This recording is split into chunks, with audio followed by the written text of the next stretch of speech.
Company quarterly live stream. This is our 2019 update. I'm your host, Elise Hamden, Communications Manager here at the company. Today, members of the leadership team will provide updates about our quarter one progress.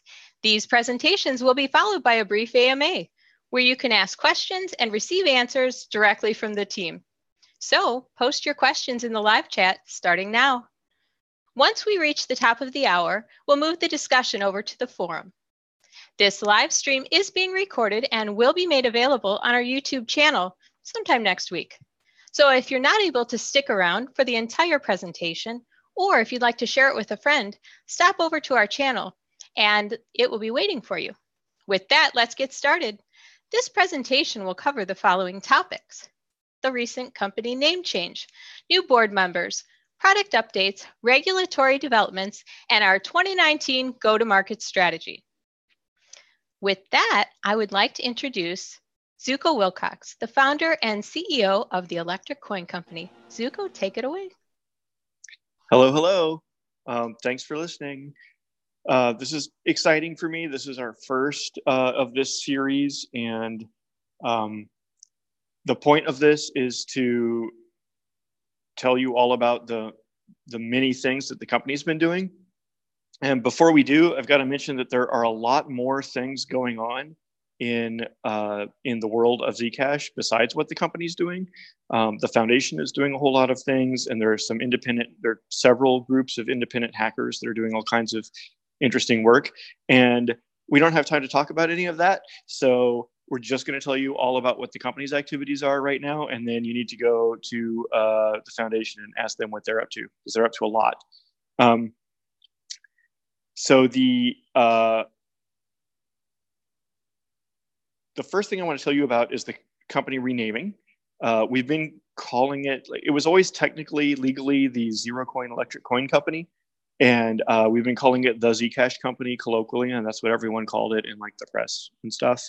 And we've just now renamed it to the Electric Coin Company in order to prevent confusion between the company and Zcash, the network itself, and the coin and the technology and all that. That was a big change.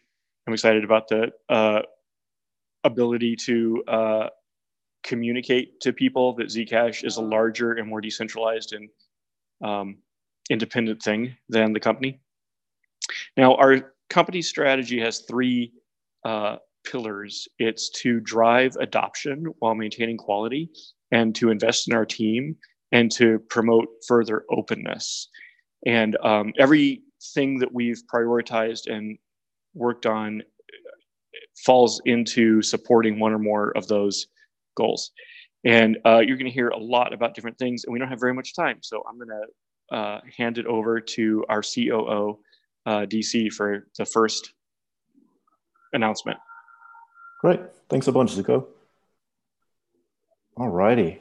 Here to announce some new board members. So as companies mature, it's very common for the technology to mature. And in the case of Zcash, we've seen the technology mature through the overwinter upgrade and through the sapling upgrade that brought us tremendous performance increases, better security. But we're also super pleased to share with the world that the governance over the company itself has also been maturing. So we're really pleased to announce that joining Zuko, our fearless leader and CEO, on the board of directors is also Alan Fairless and Andrew McLaughlin. So I first met Alan at RSA, the RSA conference in San Francisco, a very long time ago when he was the founding CTO at Spider Oak. And I was immediately taken by the passion that Alan had for security and privacy. Spider Oak was a privacy-preserving file sharing service, sort of like Dropbox. But it was very clear from every interaction I had with the product and every interaction I had with the team that they put the security and privacy of their users first, which was very uncommon for a SaaS company that operated with a freemium product. So super excited to have Alan joining the team on the board of directors. And then Andrew McLaughlin is also joining us. And Andrew's list of professional accomplishments is so long that I've got to take out my crib sheet here. He's a lawyer by trade, but he is no stranger to the intersection of tech and policy. From 1999 to 2003, Andrew launched and helped run ICANN, which is the primary coordinating agency for the global internet.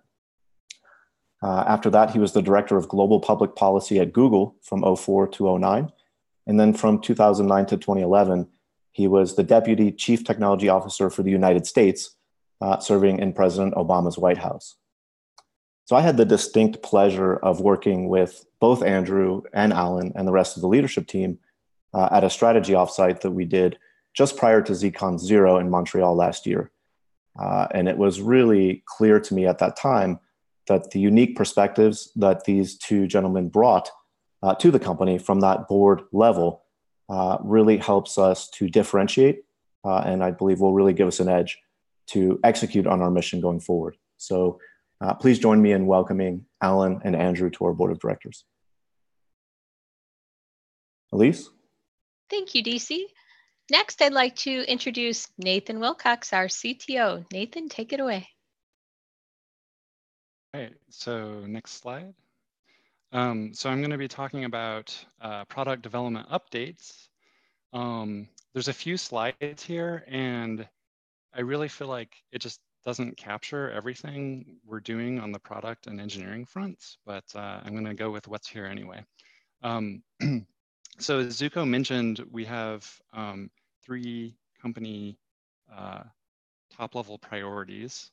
One of those is openness. And so the first thing I wanted to mention was how we are in this process of opening up development within the company to be able to collaborate with other organizations and other developers. And so one of the first things to talk about here is the ZIP process. So ZIP stands for Zcash Improvement Proposal. We sort of cribbed from Bitcoin here, which has demonstrated how that process can work in Bitcoin for open source development. So we sort of emulated that, but so far the work that the company has been doing has been just like largely sort of unilaterally decided upon within the company, and then we've been executing that. I mean, we've been having discussions and learning about from the community, but we haven't had like a framework or a formal way to interact with them. We have been creating zip documents, but that's been almost kind of a format thing. And now we're finally improving that process to like make it real and give it teeth. So we're doing that with the foundation, the Zcash Foundation. Let's see, another piece here is that we're working with the foundation, and we kind of have this agreement that as we move forward with a regular upgrade cycle, we want to sort of ratchet open the development of Zcash and the stakeholdership and the ownership with sensible steps at each stage, rather than trying to like design a new open development process from whole cloth and then jump into that. So we sort of have this ratcheting up plan. And so this first step of making the ZIP process real and inter-organizational is we're beginning with the NU3 upgrade, which I'll talk about in a bit. And so in that first step, what the foundation and the company are doing is we will be reviewing all of the ZIP proposals that come in, commenting on them. Each organization will commit to commenting on all of them. There's a framework for public discussion, and there's a timeline for public discussion. So we're hoping this first step is a way to ensure that like there's public feedback on all of the proposals. The proposals are open to anyone to submit. The reactions or interpretations or evaluations of the foundation and the company for each thing is known. And also the process of maturing the proposals from like the initial drafts to more mature forms will be public. People can follow that. So that is the new improvement. So for NU3, the company is still going to, at the end of the day, pick which of the proposals we think are good to implement. And then we're going to spend our effort implementing that and advocating for that to be part of the upgrade that activates.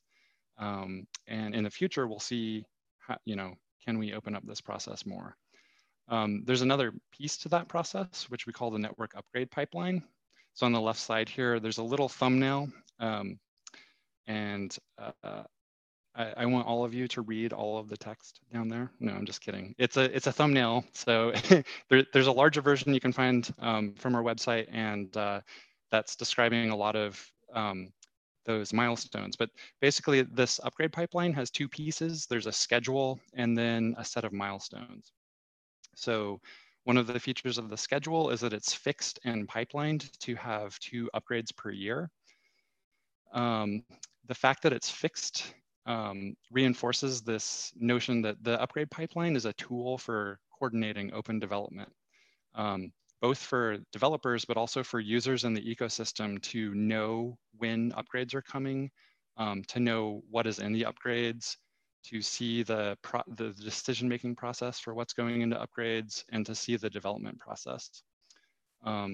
Also, the milestones make it clear like when different pieces should be done and handed off between parties. It opens the door for multiple organizations or parties to play different roles. So for example, Parity is beginning to work on a second Zcash full node implementation.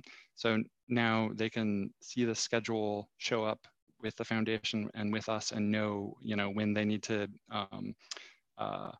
be ready for a testnet implementation, for example. So those are 2 pieces, the zip and the nup, that I think are awesome steps at further opening Zcash development. So over here on the right side, we see a little circle for each of the upgrades, and it starts with the current status. So the current protocol is called Sapling. It's also called NU1. The numbering scheme, it may be a little bit confusing, but try not to worry too much about that.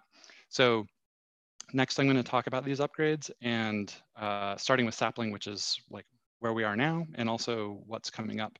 And then after talking about those, I'm going to talk about longer term, bigger picture stuff. So next slide.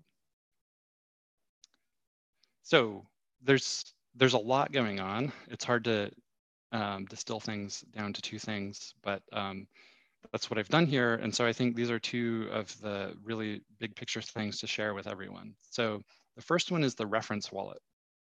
So Zuko mentioned another one of our goals is to promote adoption and while maintaining the strong quality that we've always had. The reference wallet is leveraging like one of the main benefits of Sapling. So hopefully you've heard of Sapling. If not, I'll just say that's our current protocol.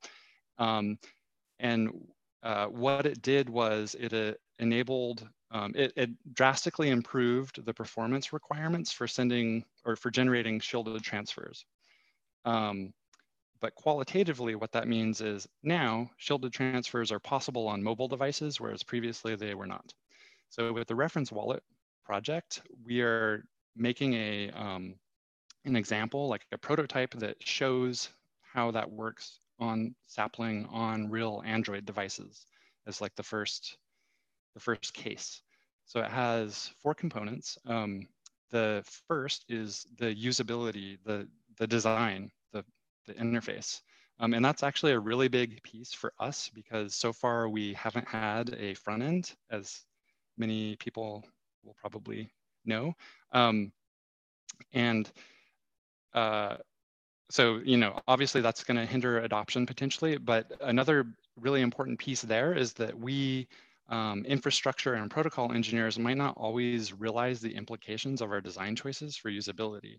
But now we have something we can look at, and when we see the hurdles or the hurdles that the designer or design team has to go through, or what confusing or challenging things users are faced with in the design, we can finally connect the dots to like all of the protocol and engineering work we're doing, and we can say, oh, if we change this thing down in the protocol, maybe it could make the usability of a nice wallet better.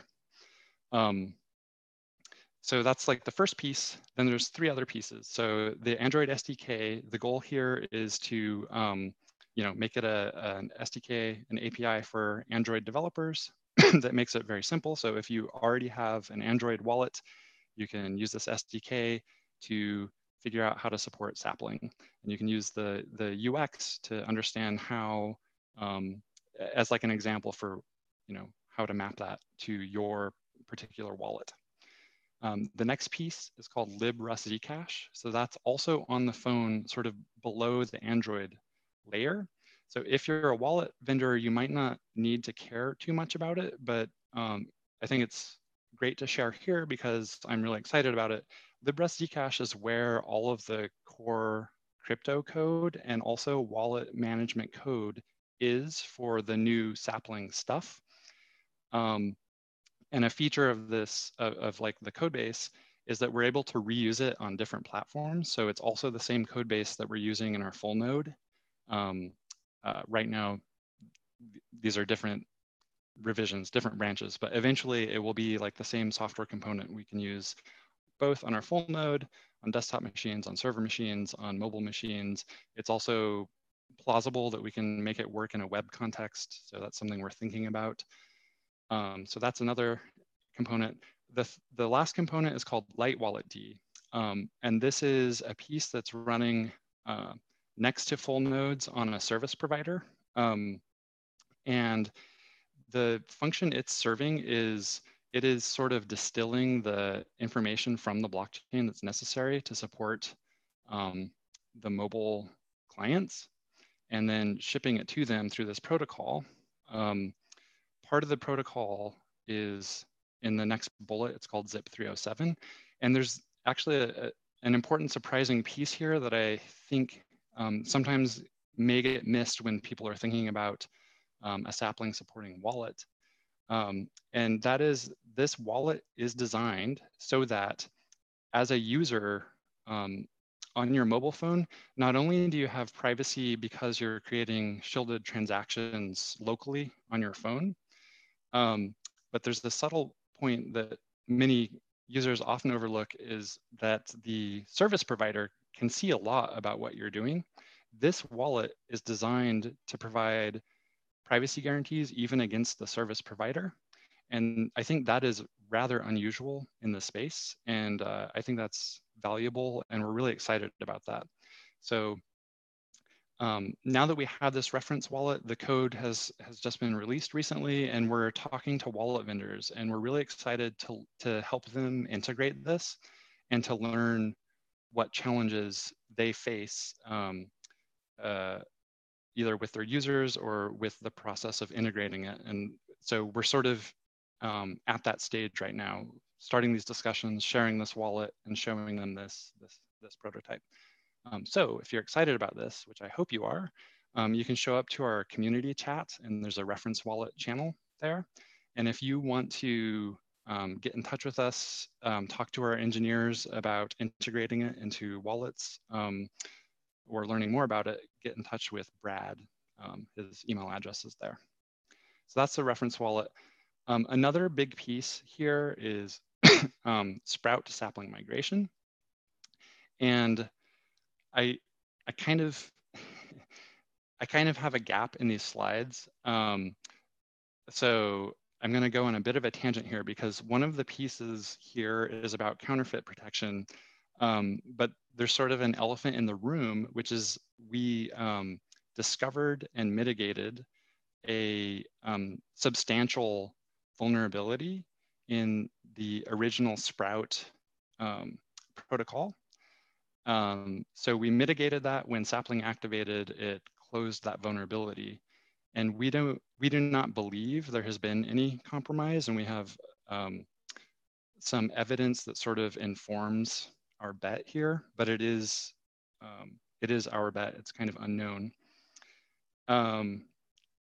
So I wanted to mention that, but we've always known that this is a possibility, and we've designed Zcash from the start with that in mind.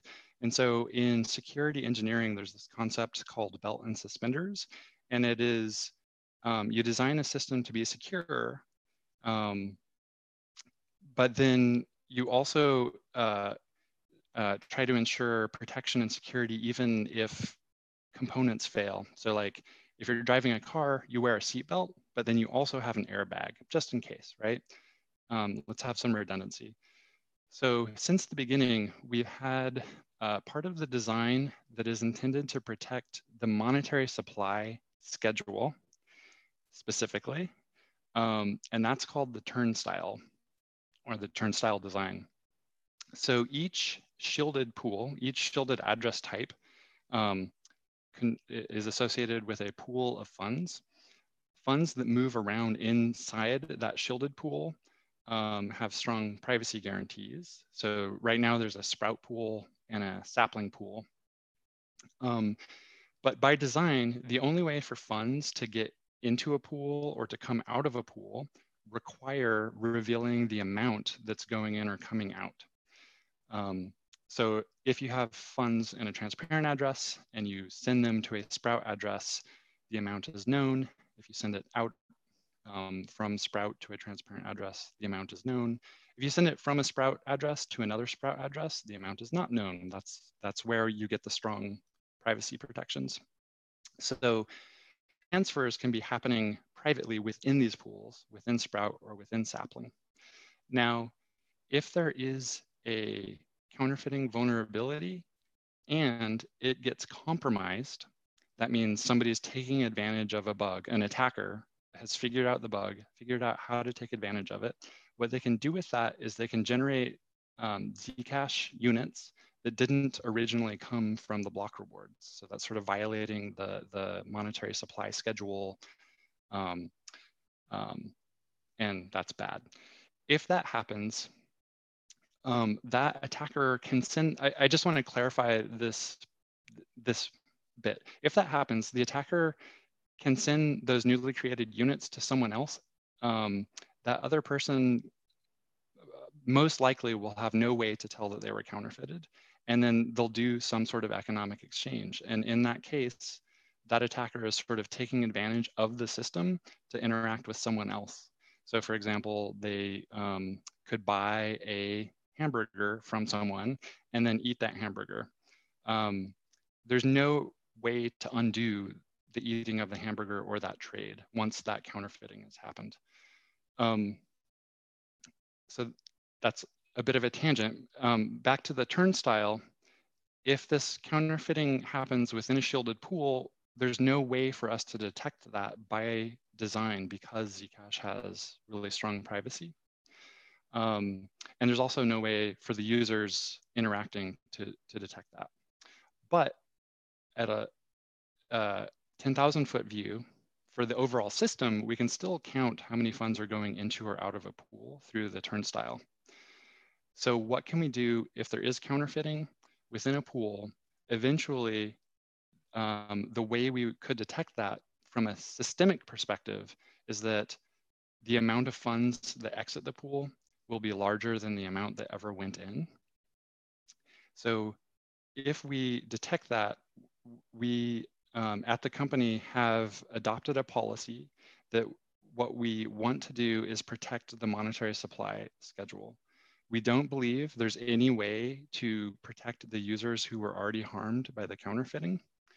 And if we don't protect that monetary supply schedule, it can harm all users. So the policy we've chosen to back is that we just will prevent Zcash from leaving the pool if that count goes to 0. So if it goes to 0, and there has been counterfeiting, that means some users will have funds within a pool and they will be unable to remove them from that pool. So I just want to make all of that super clear. And sorry, there wasn't a slide for that. So that was sort of a long tangent. But that finally gives us some background for these 2 bullet points. The second bullet point, counterfeit protection upgrade, that is just implementing the policy I just described. And so we argue that this isn't actually changing much for users functionally, because we already have this policy and we would already use what we could at our disposal to protect the monetary supply. Adding this code is just making that clearer to everyone and sort of automating it so they don't have to rely on the company as much. There's a third benefit once it's written in code. If people want to advocate for changing the policy, they can now talk about the code. They can submit zips. And so that's coming out with 205. So finally, this connects to the first bullet point, which is this migration tool. So the migration tool isn't actually directly connected to counterfeit vulnerabilities at all. It's just a way to migrate funds from Sprout to Sapling.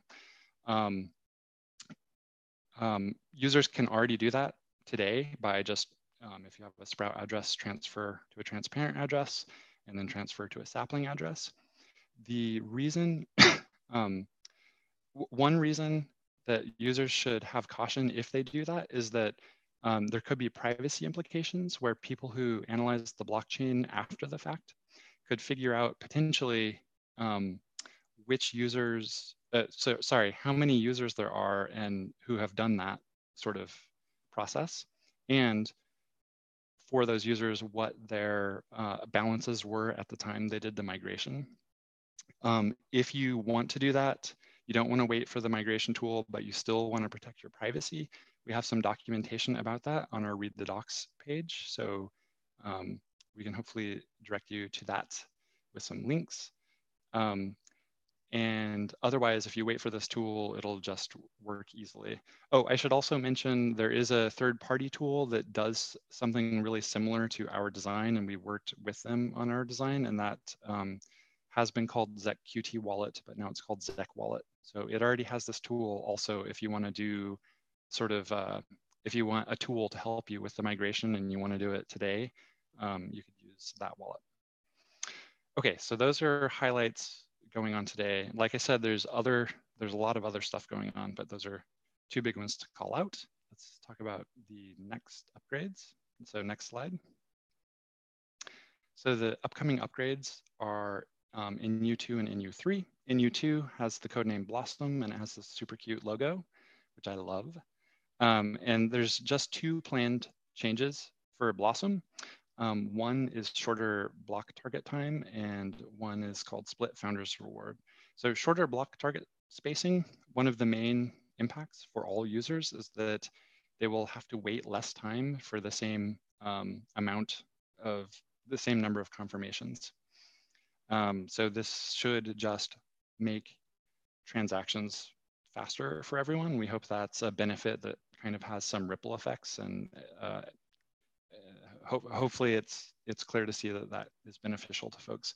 There are some costs, like it's going to increase the operational cost of running nodes and maybe some other protocol things, and we will address those as they surface. Split founders reward doesn't actually affect users really. It doesn't change anything about the founders reward schedule or amount. What it does is right now, you can think of the founders reward as like one stream of funds that are equal to 20% of the block rewards. And then those get distributed to various recipients, including the fundee, the company, Electric Coin Company. That's how we fund most of our operations to do all of our development of Zcash and our other work. That the recipients also include the foundation, so that's how they get almost all of their funding, I believe. And by splitting it, this has several potential advantages. So it's allowing the organizations to be more separate, like operationally, and it's sort of baking in the amount of funds they're getting. So it's sort of compartmentalizing these organizations internally. An interesting detail about that zip is you can sort of see the breakdown of the funds we're going to propose. I don't think we've put them in the specification yet, but I think we should be doing that soonish. So that might be of interest of, for people who are maybe not every user, but people who are interested in transparency. So NU3 doesn't have a name yet, and it doesn't have a cute logo, but I hope it gets both of those soonish. And like I mentioned initially with this new zip process, so we are in the process right now of accepting draft zips and reviewing them and public discussion and maturing those. So if you want to review things which are proposed and comment on them, now is a good time to show up. And also, if you want to propose your own, now is a good time to show up and do that. And you can start that process and that conversation. So I wanted to talk about a few. Inside the company, we have a list of, I think, 6 or maybe 7 proposals that we're working on. And so I'm just going to call out 2 here. One is called detection keys. This is a way to potentially improve mobile wallet support even more so that it uses less bandwidth. The other is disabling Sprout address receive capability. It's kind of a mouthful, but what that would mean if this proposal is accepted and then it activates. Sorry, I should mention the timeline. So NU2 is intended to activate in October of 2019. NU3 is intended to activate in April of 2020, I believe. So if disabling Sprout address receive capability is specified and accepted and implemented and activates in April of 2020, what that would mean is after that date, you can no longer receive transfers into a Sprout address. So the only thing you'll be able to do is just let them sit there or transfer them elsewhere to a T address or migrate them to a Sprout address. So that's all current work on upcoming upgrades. And then the final slide next is about longer term. Oh, back one, right. Longer term. So in the next quarter, we intend to ramp up a more explicit long-term research sort of process within the company. We've already been, we've always been doing research within our company. And this is an effort to sort of focus that a little bit on long-range goals for Zcash. So I mentioned a few goals here. There's other goals in contention that we're constantly evaluating or considering based on what we think matters for adoption. So what matters to users or potential users. But right now we've been discussing horizontal scalability and programmability as long-term research projects. How am I doing on time? Should I? Okay. So I wanted to mention, so I want to talk a little bit about scalability and our vision here. So because adoption is one of our driving goals, we care a lot about usability.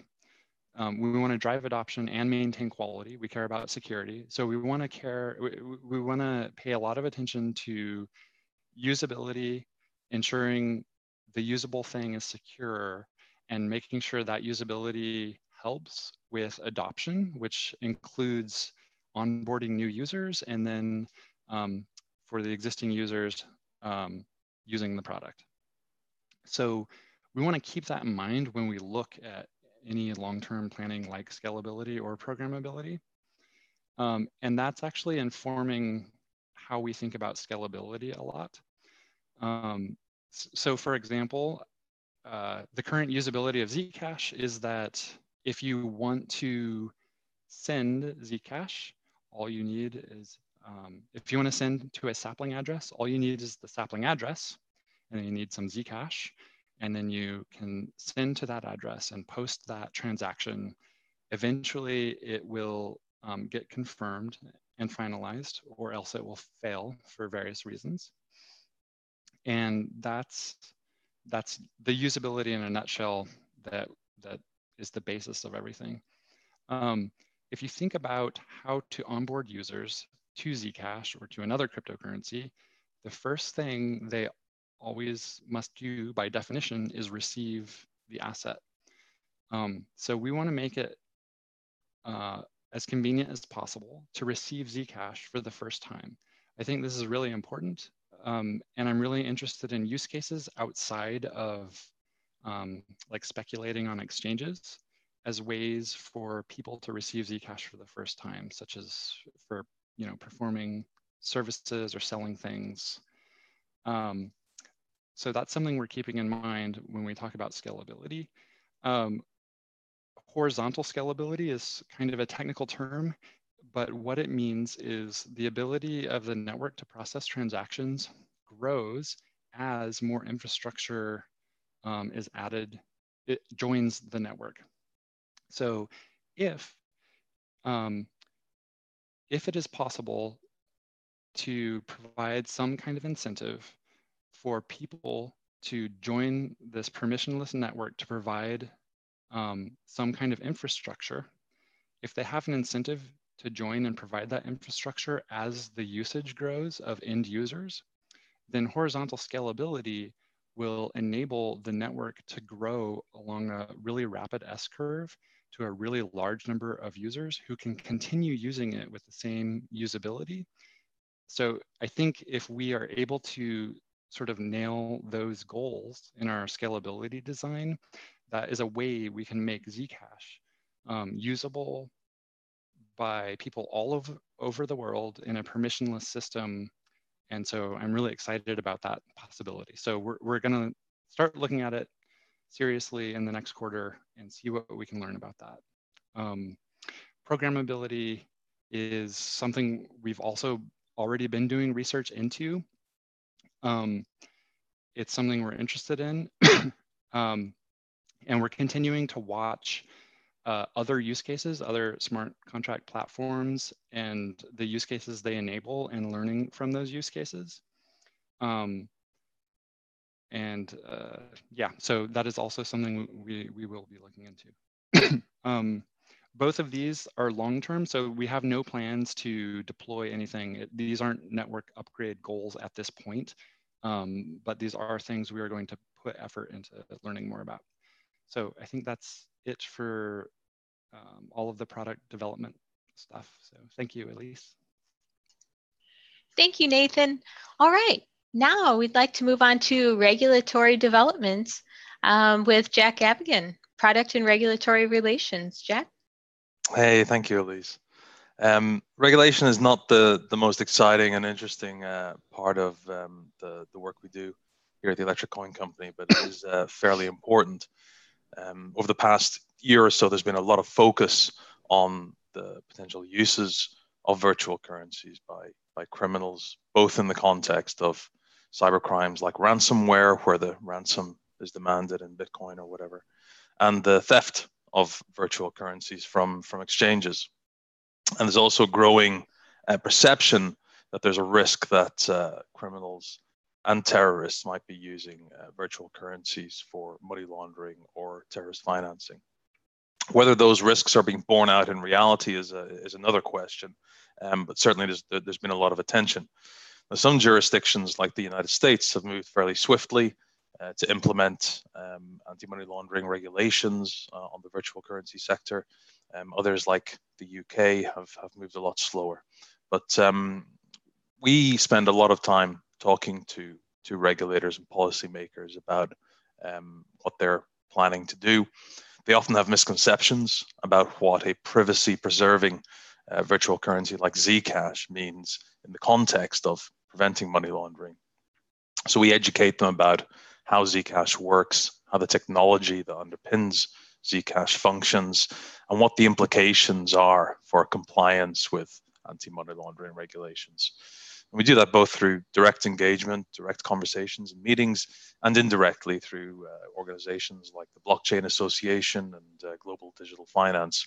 And we also support the work of organizations like Coin Center, who are really leading the charge in Washington to make sure that legislators and policymakers there understand the importance of keeping digital cash, effectively private methods of payment available for people, and the importance of that to our open society.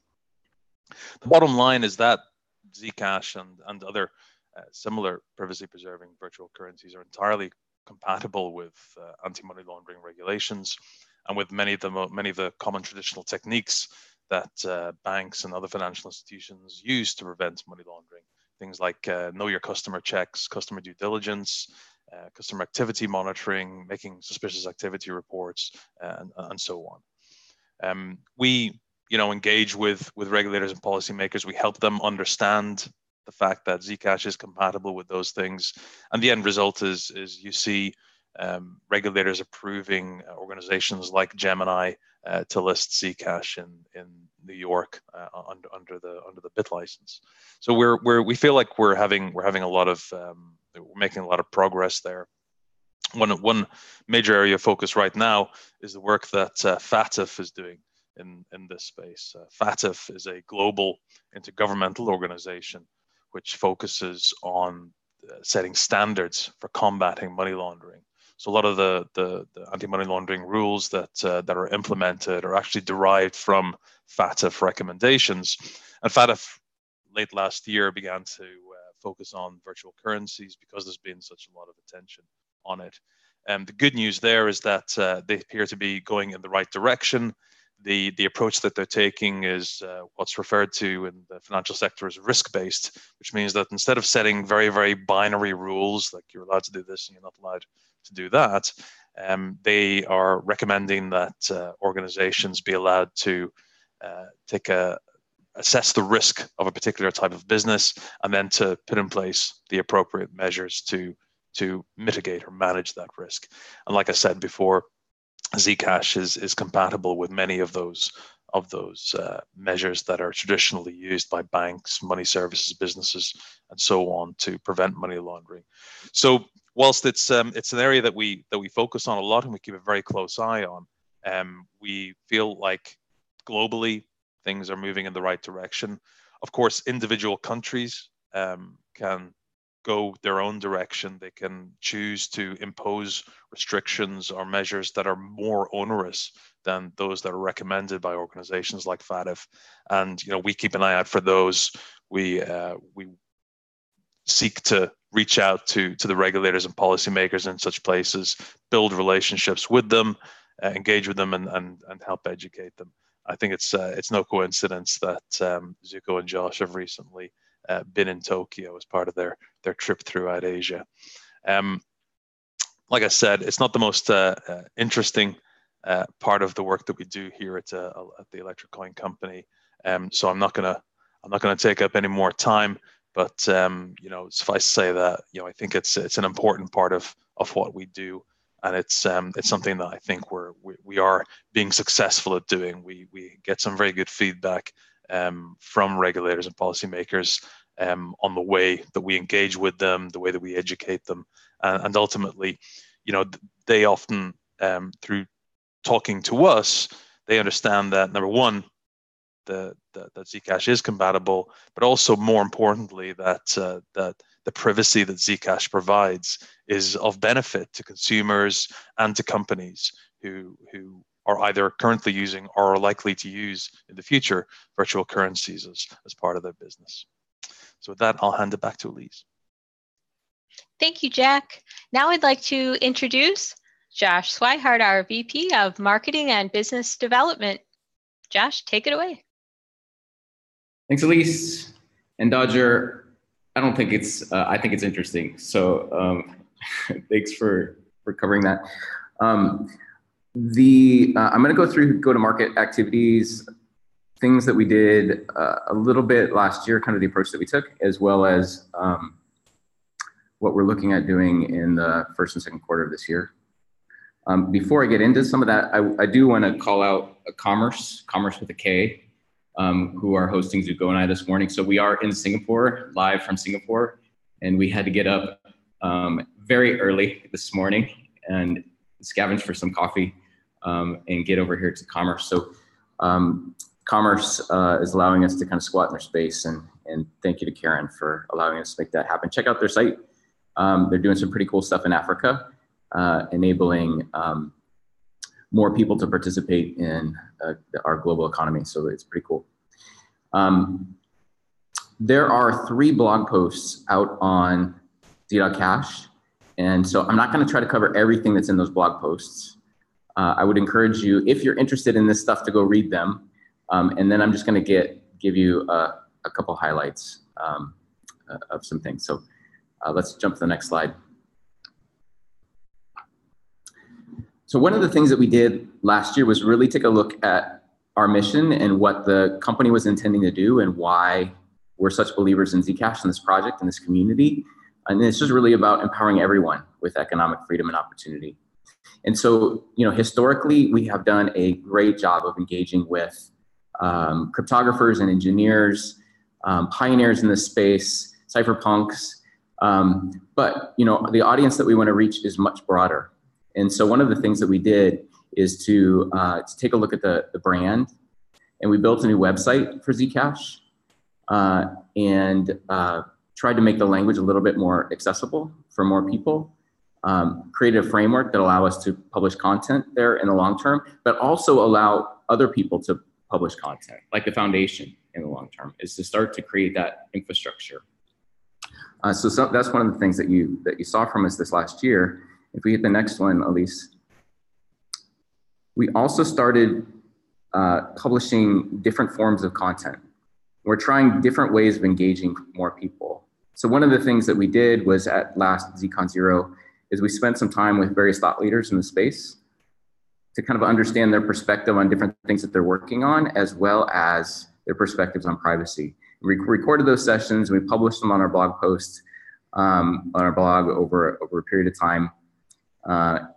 And so that is a kind of an example of some of the kinds of content and engagement that we've started experimenting with last year, and we'll continue to experiment and make available this year. We hit the next one.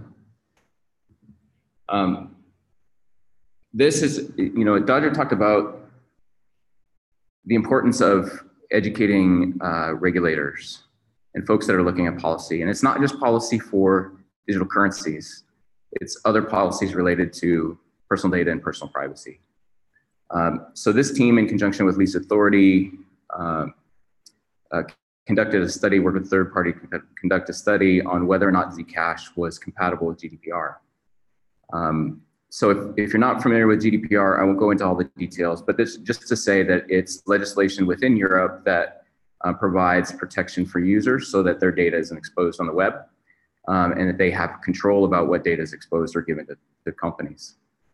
I was talking to a retailer, actually a conglomerate, who has a number of retailers.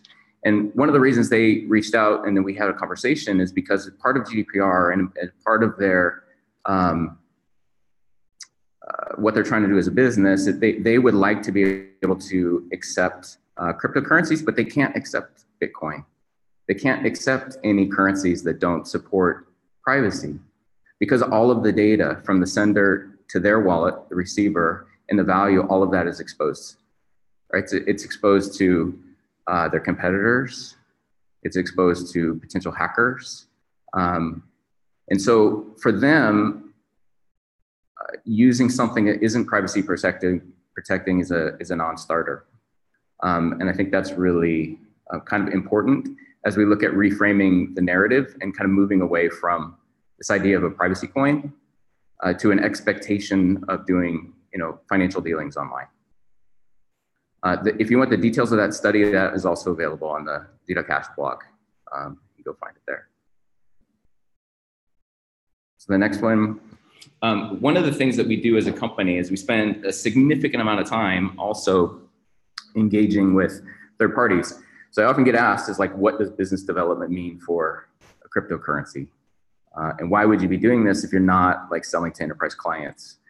The reality is there's a lot of players in the space. And if we're going to engage with everyone, we want to be fundamentally aligned with those that are doing great work with big audiences. They can help accelerate and drive our message forward. They can do things like provide liquidity and access to funds in places that we can't get to. They can help store your Zcash safely. They can bring investors in and provide education about what Zcash is and why it's important. So this is an example of some of the folks that we've been working with and onboarded over the course of these last few months and continue to work with and partner with. One example, if you hit the next one, it's kind of an intersection of engaging with a partner and providing education. Often we get asked to provide airdrop funds, right? So an exchange wants to list Zcash. They want to help offset the cost and build liquidity on their platform without having to provide the liquidity themselves.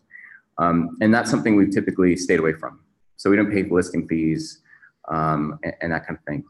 But one of the things we did agree to was to partner with Coinbase on their Earn campaign.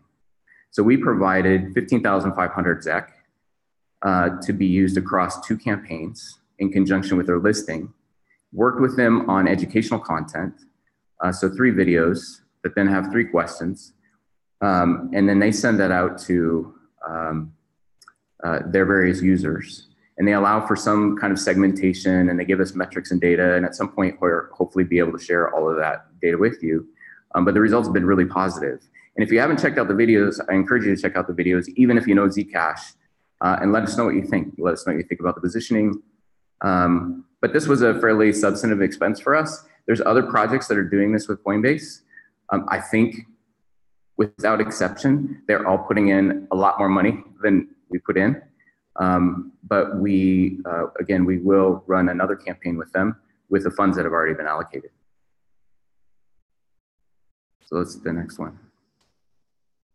So going into 2019, one of the things I've outlined in one of those blog posts is our work in Asia. And Zuko, as I mentioned, Zuko and I are out in Singapore right now. We just got done finishing with Tokyo, or we thought we got done, but we got asked to return. So that's pretty interesting. And so we will fly to Korea the beginning of next week for that week, and then we'll make another day trip into Tokyo. And part of this is understanding the landscape, so who the projects are and who the exchanges are, and visiting exchanges offices and seeing the challenges and who are their customers and just learning a ton. Another is engaging with the community. So we've got meetups in each of these cities, and there's a whole range of people that show up to these meetups, and some are very well educated on Zcash and some are brand new. So we get a wide range of questions, but we're seeing great turnout and great engagement and interest in Zcash. Zcash is well respected around the world, which is fantastic, even though we haven't spent a ton of time in Asia. And then the third thing, as Dodger alluded to, is meeting with regulators in each of these geographies and influencers of those regulators, those that are educating them to, again, better understand what the concerns are. One of the things that we learned on this last trip to Japan, if you weren't aware, so Zcash is not traded on any exchanges in Japan. And we had thought that there was an outright ban on Zcash in Japan. It turns out that's not the case. It turns out that there's language that an SRO, which is a self-regulating organization called JVCEA, and the JFSA, which is the financial regulatory body of Japan, put together some language that basically says we don't want, we don't want to support currencies that promote criminal activity. And there's a set. It's a little bit more complicated than that. There's a set of kind of constraints, and so we are kind of working through kind of better understanding that language, thought behind the language, and providing education on why Zcash isn't used by criminals, but is used and intended for law-abiding citizens. And so that's part of what we're doing. We're working with a number of partners on reframing the narrative. So again, moving away from the idea of a privacy coin or a dark coin or anonymous coin or whatever it's called, and just resetting an expectation that this is necessary for doing financial work in a decentralized way. We're working with various wallets and exchanges on shielded support now that we have Sprout, and that wallet work that Nathan alluded to, hugely important for helping us drive adoption with those folks. So hopefully we'll have some more news on that in the coming weeks and months. We are working on increasing transparency. So things like this live stream, some other data and some things like that we will produce and make available in the coming weeks and months. And we're getting out at various things. So we've got like 14 different events that we're participating in late March through June. And then finally, we still do a lot of work on trademark protection. So the #1 marketing spend for last year was on trademark protection and work across various countries. And so that will continue to be a focus for us this 2019.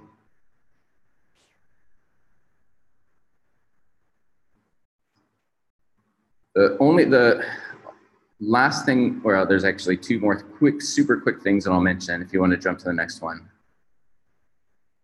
One of the other things that we're doing, and I'm not going to go into all of this, is we're working on persona. We're doing a lot of persona research, trying to do a better job of figuring out who's using Zcash, who do we want using Zcash, what are their behaviors, what does it look like over time, how do we reduce friction, and working on this both kind of at a macro level as well as some micro experimentation, and hope there's some kind of interesting projects that we're working on that I hope to be able to share with you coming up soon. And then the last slide I've got, the other thing that we're doing, and this is all work that we're doing this quarter, is Zuko mentioned we changed the name. So we are going to roll out a new brand for the Electric Coin Company, and we're going to segment the Electric Coin Company from the Z.Cash site so that it's more clear.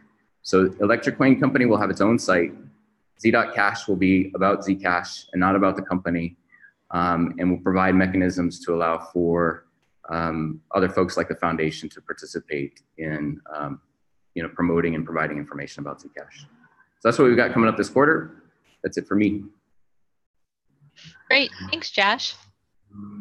All right, now that brings us to our AMA portion of the program. Let's see what questions we have in the queue. All right, we have a question from Ramesh. Any plans to use ZEC for financial smart contract settlements on the ETH platform? Zuko or Nathan, would you like to take that? I will. We've studied the different technologies that could do sort of side chaining or some kind of interoperation between different blockchains, especially Ethereum. And we're getting a lot of encouragement and support, especially just recently, just in the last few weeks, really, there's been a resurgence of energy from the Ethereum side. So I'm enthusiastic about getting a bunch of help from them. By the way, also we're getting the same sort of enthusiasm from Cosmos, which is a new recently launched thing. I'm excited about the possibility because Ethereum doesn't have privacy and Zcash doesn't have smart contracts. And so it's like chocolate and peanut butter, or it's like two different kinds of meat that go well together. That's my answer. Next. Okay, I love it. All right, let's see. Our next question is from Matt. Zcash is by far the dominant Equihash coin, yet its footprint in Latin America and Africa is vanishingly small. Why is this? Josh, can you take that one? Oh gosh, I don't know. I think I disagree with the question myself. There is, well, yeah, I think the assertion that it's small. I think that we do have evidence of significant use within Latin America, specifically an interest within Latin America. And South Africa. Yeah, and South Africa as well, right? So there's another exchange that added Zcash in South Africa this week as well. But I think, in part, there's a couple use cases that are really important. One is the currency is a store of value right now in places where there's a significant amount of hyperinflation. So we are seeing Zcash being used in those contexts. We are working with partners like RTM to support them in the geographies as well. And then I think we have a lot of work to do broadly for use as a medium of exchange. So there's some really unique challenges. So for example, in Venezuela, I think most people have very old versions of Android. And so, their ability to actually use Zcash on a mobile device, even with a reference wallet, is somewhat encumbered. So as we look at ways to reduce friction for people in those countries and those geographies, those kinds of considerations are really important. So we're active and engaging, but I think it's going to take a little time. All right, thanks a lot, Josh. I have a question for Nathan. The question is, when will privacy by default be implemented for ZEC, and when will hardware wallets support Z addresses? Okay, yeah, those are great questions.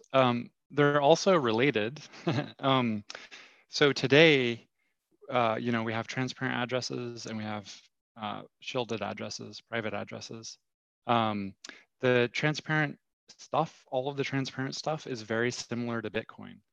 So the benefit to having it in the first place, like the reason we have it, is it allows people to integrate with Zcash quickly if they already have Bitcoin tooling.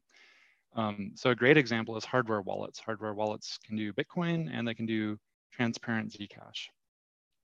We do want to move to privacy by default or even ubiquitous shielding. And of course, users always should have the option and capability to reveal what they want to third parties with like view keys or what we call selective disclosures, which are transaction specific. But to get there, we want to make sure that we see like sufficient adoption first of the privacy stuff. So like I mentioned, we were working on this mobile wallet. We want to see, we want to make sure there's mobile wallets. It would be nice if there were hardware support for, support for hardware wallets. If exchanges supported it, if we had clear signs that that was happening, then we could move to, more quickly to deprecate transparent stuff. So that's it. Thanks. Okay, thank you. Next question for Zuko. Is the Electric Coin Company or Starkware putting Zcash privacy technology into other coins? If so, how will Zcash stay unique? Yeah, they're not just Starkware, but there's lots of different attempts to make new privacy technology or to backfit privacy technology onto existing coins. Eventually, I think in like 10 years, there are just not going to be any transparency coins left. And the question was something like, how can Zcash stay unique? Well, our strategy is to drive adoption while maintaining quality. And it's better to, I believe it's better to focus on what we can do well and to focus on the users and finding the things that the users need and not to worry about competition. Like our job is to execute and to produce value and to improve Zcash. It's not our job to worry about competition. I really like to learn from competitors. Like we're co-founders and close collaborators and ongoing collaborators with Starkware and Tezos and Ethereum and all that other stuff. It's someone else's job. That's like an investor or a speculator or someone. It's their job to pick winners and who they think is going to be the winner 5 or 10 years from now. And it's not my job, thank goodness. One tiny bit of advice I would give to investors is be careful of the temptation to, somebody might want to persuade you to invest in their coin by talking about how great their coin's going to be in 5 or 10 years. And that's an important bit of input for you, but also pay attention to what it does today and how it has changed over time over the last like 1 or 2 or however many years it's existed. Anyway, so my answer is we're just going to keep improving Zcash. We talked earlier about the long-term plan. The next part that I'm really excited about is horizontal scalability without hampering usability. That's my answer. Okay, great answer. Thank you. Next question is for Nathan. The question is, why are there only 2 goals in Blossom? Yeah, that's a good question. So if you followed the Blossom process, you probably would have followed it closely, like looking at posts on our forum or discussions on our forum or on our GitHub. You probably would have seen that we had like a much larger wish list of maybe 8 items that we were interested in.